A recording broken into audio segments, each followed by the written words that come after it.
ચૂંટણીના પડઘમ વાગી ચૂક્યા છે।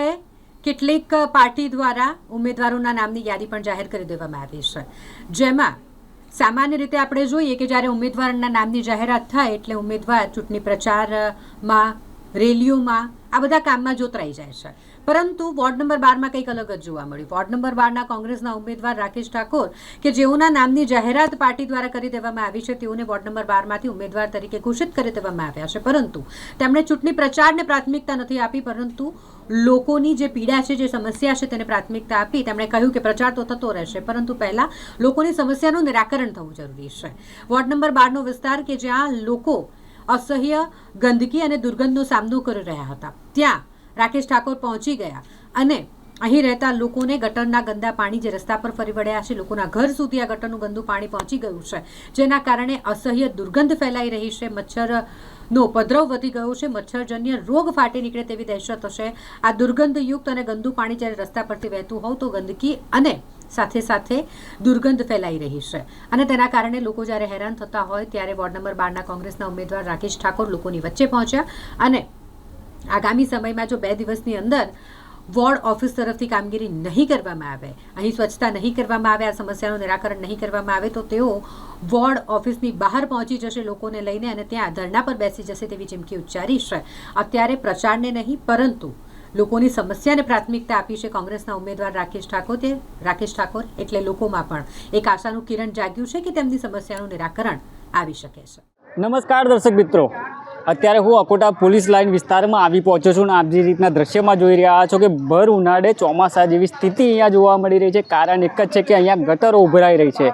સ્થાનિક લોકો છે, આપણે તેમની સાથે વાત કરીશું। જી બેન, શું કહેશો, કેટલી સમસ્યા છે અહીંયા? અરે બહુ સમસ્યા છે, અમે તો થાકી ગયા વોટ આલવાનો, હવે કેજો આવે ને અહીંયા આગળ। અચ્છા, શું થાય છે? હા, અમારો છોકરો 10 વાર બીમાર થઈ ગયો, દવા લઈને આવીએ છીએ, પાણી એટલું ગંદુ છે, અહીંયાથી પૂજા કરવા જઈએ તો કેવી રીતે બી જઈએ અમે લોકો, એટલા તકલીફ થઈ ગઈ છે।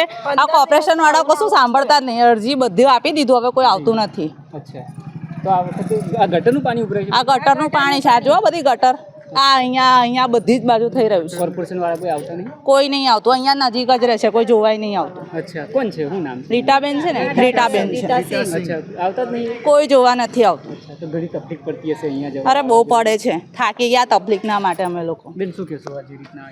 15 દિવસથી આવું સિચ્યુએશન છે, તમે લાઈવ જોઈ શકો છો કે ગટરોની શું સમસ્યા છે અહીં, અને એટલી બધી અમે અરજીઓ કરી પણ કોઈ આવા રાજી થતું નથી, અહીં જોવાય નહીં આવતું। ખાલી વોટ માંગવી હોય ત્યારે એ લોકો હાથ જોડીને આવશે, અમને વોટ આપો, પણ આ વખતે અમે વિચાર કર્યું છે જ્યાં સુધી આ સારું થાય નહીં ત્યાં સુધી અમે વોટ કોઈને આપીએ નહીં, અને એવી વિનંતી કરીએ છીએ કે અહીં વોટ માંગવા માટે આવતા પણ નથી। આવો તો અહીં પહેલાં સમાધાન કરો, એના પછી જ વોટ માંગવા આવો, એના પહેલાં આવતા જ નથી। અરે બધાના છોકરા, મારું તો નીચેનું ઘર છે, 3 છોકરા છે, 3 તમે સિચ્યુએશન જોઈ શકો છો કે શું બીમાર છે, અને કોલેજમાં 2 તો કોલેજમાં ભણે છે ને 1 નાનો છે, 3 મારા બીમાર છે। નગરસેવકોએ કામ કર્યા લાગે? કોઈએ કશું નહીં કર્યું, ઘણી બધી અરજીઓ આપી દીધી, બધું કરીને ચૂકી દીધી, હવે કંટાળી ગયા છે કે આવી સિચ્યુએશનમાં હવે કોને કહીએ એ જ નહીં ખબર પડતી। બહુ ગંભીર સમસ્યા છે અહીંયા? હા, બહુ મોટી સમસ્યા છે। આ 1 મહિનાથી થઈ રહ્યું છે પાણીનું, ગટરનું પાણી, અને વાસે એટલી મારે છે, કહીને બધાને અમે થાક્યા છે। પીવાનું પાણી અમારે ગંદુ આવે છે, એ અમે અડધો કલાક જવા દઈએ તો પાણી થોડું સારું આવે, એ પાણીમાં બહુ વાસ મારે છે। પીવાનું પાણીની સમસ્યા છે, એ લોકો કોઈ જોવા અહીંયા નથી આવતું। બેન, આ વખતે વોટ લેવા આવશો તો શું કરશો? અમે કોઈને વોટ નહીં આલીએ, અહીંયા કોઈને ઊભા નહીં રહેવા દઈએ। અચ્છા, કેમ? ના, આ કામ ના કરે તો શું કરવા અમે વોટ આપીએ એમને? એ તો કહે છે કામ, એ તો અત્યારે જોવા આવે છે, એ લોકો જોવા આવે છે, એ લોકો આ બધું કમ્પ્લેનો કરીને થાક્યા, કોર્પોરેશન વાળા નહીં આવતા બધા। અચ્છા, આવા જોઈએ ને, આવો કામ કરો તો બોટલો, નહીં તો નહીં આપીએ અમે વોટ, બતી રહી। મોટી મોટી વાતો કરતા હતા કે ના, એમની વાતો મોટી મોટી છે, અમે વોટ નહીં આલી ત્યાં સુધી અમારું આ બધું નહીં પ્રોબ્લેમ સોલ્વ થાય। જી જી બેન, અહીં 1-2 જણા નથી, ખાસા બધા છે। 15 દિવસથી છે, અચ્છા, અને અહીંયા તમે જોઈ શકો છો કે કેવી રીતે જાય છે, કોઈ પબ્લિક કેવી રીતે જઈ શકે, અહીંની જે રહેવાસી છે કેવી રીતે જઈ શકે। કોર્પોરેટર કોઈ નહીં આવ્યું, બાજુમાં જ રહે છે કોર્પોરેટર, શિવશક્તિમાં જ રહે છે, એમને ખબર નહીં હોય બાઈક, પણ આ અહીંયા જોતા જ હોય ને, એ લોકો ના જોતા હોય, પહેલા તો આવીને ફટ દેકન રિપેર કરતા હતા પણ હમણાં તો કરતા જ નહીં. અચ્છા કમ આવડે નહીં કરતા. મહિના હવે અમને શું ખબર. અચ્છા આ લોકોએ બધાએ કમ્પ્લેનો નાખી છે અમે. અમને આ બહુ જૂની લાઈન થઈ ગઈ છે ગટર લાઈન. આ મકાનો 60 વર્ષ જૂના છે.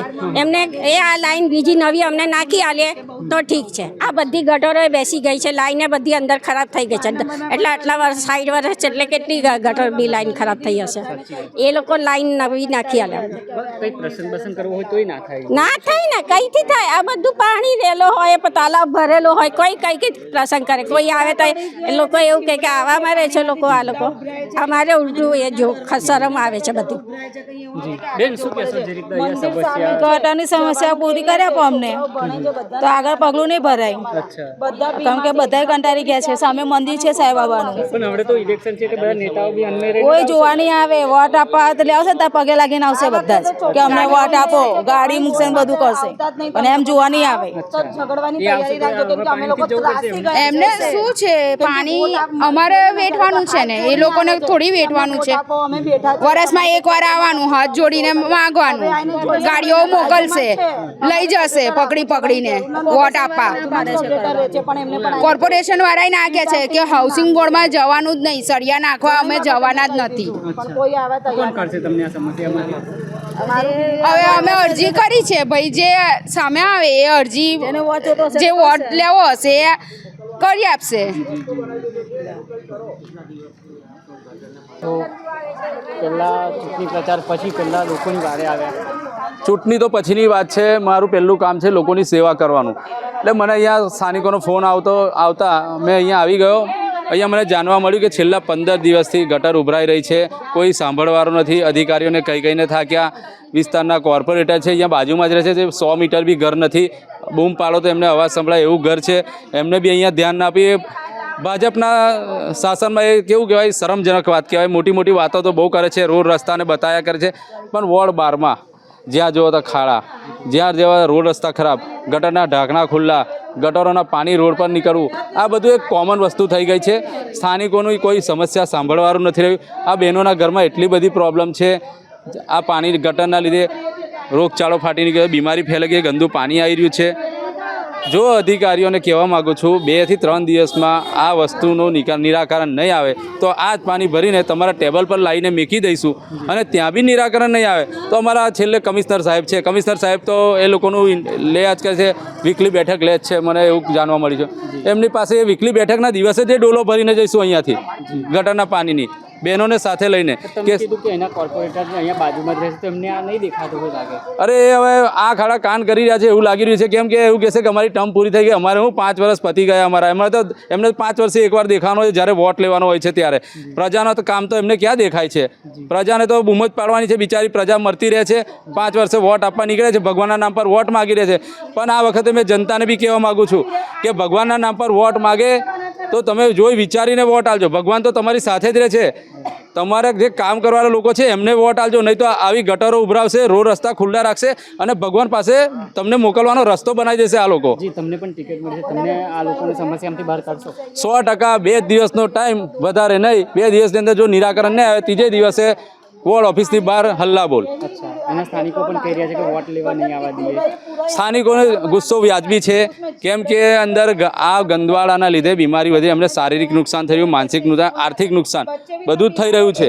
એટલે એ વિચારવું પડે. કેમ કે ઘરમાં કેવી રીતે કમાઈને લાવતા હોય ને બધું દવાખાનામાં નાખવાનું. એટલે ગુસ્સો બરાબર જ છે એમનો. આજે તમને બોલાવ્યા છે અહીંયા? હા, મને સ્થાનિકોનો ફોન આવ્યો કે અમારે ત્યાં આવી પ્રોબ્લેમ છે, તમે આવો અને અમારી સમસ્યાનું નિવારણ લાવો. અને હું ખાતરી આપું છું એમને સમસ્યાનું નિવારણ લાવી આપીશ. આ શિવશક્તિનગર છે, અકોટા પોલીસ લાઇનની સામે. જી ચોક્કસથી દર્શક મિત્રો, આ શિવશક્તિ નગર છે, અકોટા પોલીસ લાઇનની સામે.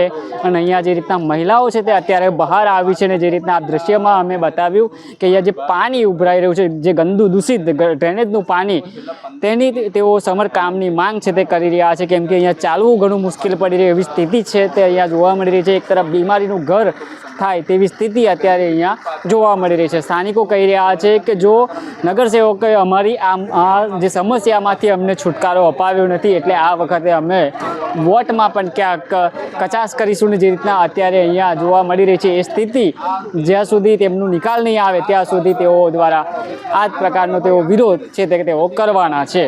કેમેરામેન ફેજલ ખાન સાથે હું Ravi Sindha, Spark Today News, Vadodara.